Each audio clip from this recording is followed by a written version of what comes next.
السلام علیکم ورحمۃ اللہ وبرکاتہ۔ میں تنویر خالد حاضر ہوں آپ کے ساتھ آؤ عربی سیکھیں سلسلے میں اسلامی مہینوں کے نام لے کر۔ اسلامی مہینوں کا نام جاننا ہمارے لیے بہت ضروری ہے، چونکہ زکوٰۃ کا حساب وہ بھی اسی اعتبار سے، رمضان کے روزے وہ بھی اسی اعتبار سے، اور یہاں تک کہ اگر وفات ہو جائے کسی عورت کے شوہر کی تو عدت گزارنا ہے وہ بھی اسلامی مہینوں کے اعتبار سے۔ تو ہم مسلمانوں کے لیے بہت خاص اہمیت ہے ان مہینوں کی، اس لیے آج ہم ان کا نام جانیں گے پورے طور پر۔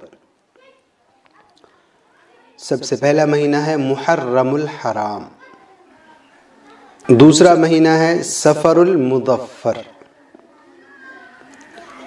تیسرا مہینہ ہے ربیع الاول،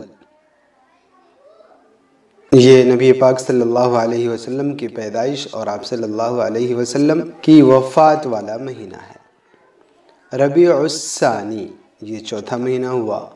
پانچواں مہینہ جمادی الاولی، جمادی الاولی اسے جمادی الاول بھی بولتے ہیں اردو میں، جمادی الاخری اسے اردو میں جمادی الثانی بھی بولا جاتا ہے۔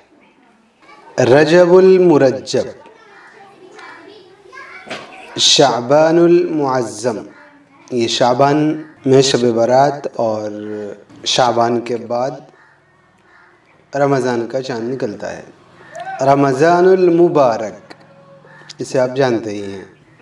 شوال المکرم، شوال کی پہلی تاریخ کو عید ہوتی ہے۔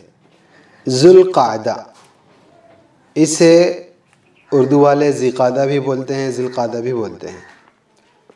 آخری مہینہ ہے ذوالحجہ، اسے ذی الحجہ بھی بولا جاتا ہے اردو زبان میں۔ یہ تھے ہمارے اسلامی مہینے، ان کا جاننا ہمارے ہر بڑے چھوٹے کے لیے انتہائی ضروری ہے۔